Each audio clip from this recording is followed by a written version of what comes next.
Hey, si t'aimes les mangas épiques, abonne-toi maintenant. On te résume The Beginning, After the End, et crois-moi, tu vas kiffer. Gray, le roi le plus puissant et le plus redouté du monde, meurt soudainement dans la trentaine, sans aucune cause apparente. Flottant dans une sorte de vide sombre, une voix mystérieuse lui murmure de chercher la lumière. Et là, boum, il se réveille dans un autre monde, en tant que nouveau-né. Il s'appelle désormais Arthur Lewin, premier fils d'un couple d'anciens aventuriers, Reynolds et Alice. Au début, Arthur est furieux. Passer d'un roi surpuissant à un bébé impuissant, c'est pas vraiment un upgrade.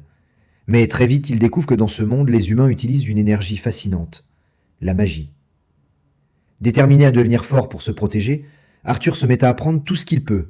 En cachette, il lit les livres de ses parents et découvre que ce nouveau continent s'appelle Dikaten, divisé entre 3 royaumes. Sapin, la nation des humains, Darve, le royaume souterrain des nains, et Elenoir, la terre enchantée des elfes. Comme il était déjà maître des arts martiaux dans son ancienne vie, Arthur s'entraîne à la magie dès qu'il en a l'occasion. À seulement 2 ans, il lance son premier sort. Mais bon, il blesse un peu son père au passage et détruit leur maison. Oups. Ayant été seul toute sa vie précédente, Arthur découvre pour la première fois ce que ça fait d'avoir une vraie famille. Submergé par la culpabilité, il se rend compte qu'il aime ses parents. Et là, moment très fort, il pleure pour la première fois, en 2 vies. Il repense alors à un souvenir marquant. Dans son ancienne vie, un émissaire a tenté de l'assassiner. En punition, Arthur a tué toute la famille de l'homme pour lui éviter des années de torture. L'émissaire l'a même remercié. Une logique étrange, mais qui en dit long sur ce qu'il était avant. Revenons à Arthur enfant. Son père Reynolds commence à lui enseigner l'art de l'épée, mais est choqué. Arthur a déjà un niveau incroyable.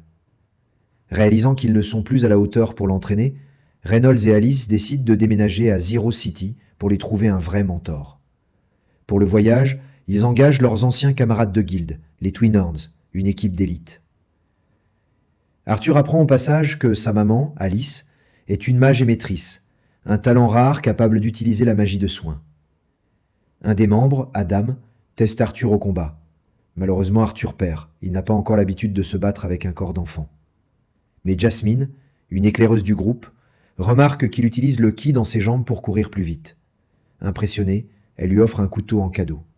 Mais le danger n'est jamais loin. Une bande de bandits attaque leur convoi, car ils en ont après Alice. Et là, révélation choc. Alice est enceinte.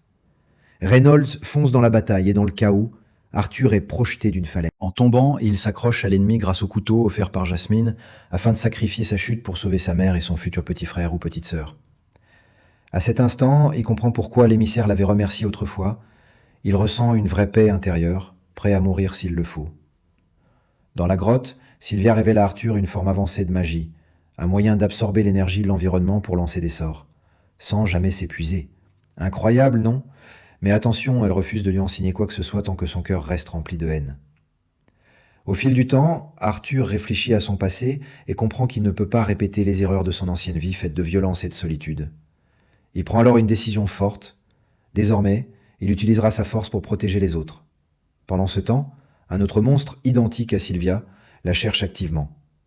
Arthur, lui, finit par percer le secret de la magie unique de Sylvia. Quand l'autre créature s'approche dangereusement, Sylvia cache Arthur, puis, surprise, elle révèle sa véritable apparence, celle d'un dragon blanc majestueux. Dans un moment suspendu dans le temps, littéralement, Sylvia donne à Arthur 3 cadeaux inoubliables. Un cristal magique, l'une de ses plumes, et un tatouage mystique identique à ses marques. Émue, Sylvia lui rappelle la promesse qu'il lui a faite, aider les autres.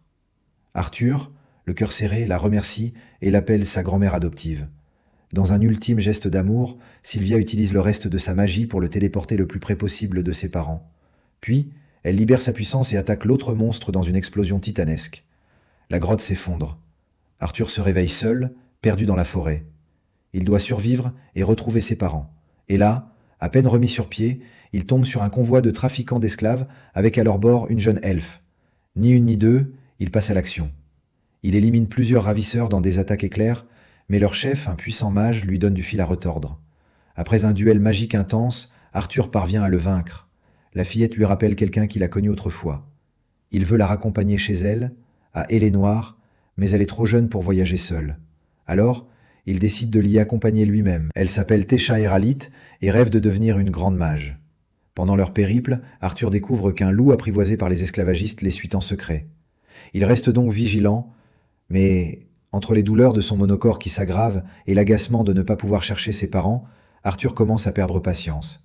Et pourtant, un jour, pendant qu'il souffre, le loup revient avec de la nourriture, puis repart aussitôt. Tesha en est persuadée, c'est sa façon de les remercier de l'avoir libéré. Finalement, ils arrivent à un portail de téléportation menant à Elenoir. Tesha y fonce et entraîne Arthur avec elle. Mais là, tout bascule. Des soldats elfes surgissent, attrapent Arthur, pendant que Tesha semble totalement indifférente. Au dernier moment, elle leur demande d'arrêter, mais trop tard, ils veulent l'exécuter. C'est alors qu'intervient un vieil elfe, le grand-père de Tesha, rien de moins que l'ancien roi des elfes, Vianne. Et devinez quoi? Et oui, Tesha est une princesse. Ses parents, le roi Alduin et la reine Muriel, exigent l'arrestation d'Arthur, mais Tesha élève la voix et les fait reculer. Arthur ne comprend plus rien. Pourquoi ce changement d'attitude? Il leur explique alors qu'il a été séparé de ses parents et qu'il a sauvé Tesha, des trafiquants, sans mentionner Sylvia. Il demande une seule chose. Arthur souhaite retourner à Sapène pour retrouver ses parents. Malheureusement, le roi Alduin lui explique que le seul portail vers ce royaume ne sera pas utilisable avant 5 ans. Après quelques supplications de Tesha, il accepte finalement qu'Arthur soit escorté à pied par des gardes. Mais en chemin, le doute s'installe.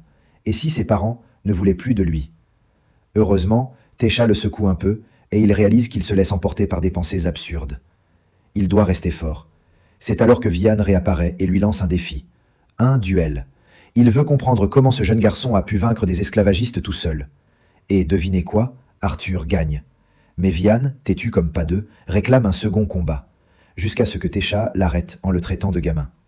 Amusé et impressionné, Vianne propose alors à Arthur de devenir son apprenti. Il a découvert que la douleur dans le corps d'Arthur vient d'un pouvoir spécial, la volonté d'une bête magique. Et s'il ne la prend pas à temps, il risque d'en mourir. Dans ses rêves, Arthur ressent cette douleur comme une ombre monstrueuse liée à son noyau magique. Vianne décide de l'emmener voir une vieille amie, Renéa d'Arcazen, une sorcière elfe capable de percevoir le passé et l'avenir. Grâce à elle, Arthur réussit à envoyer un message télépathique à ses parents. Ils sont fous de joie en apprenant qu'il est vivant et il leur promet de les rejoindre à Zyros dès qu'il sera guéri. Déterminé à les retrouver, Arthur accepte enfin de devenir l'élève de Vianne.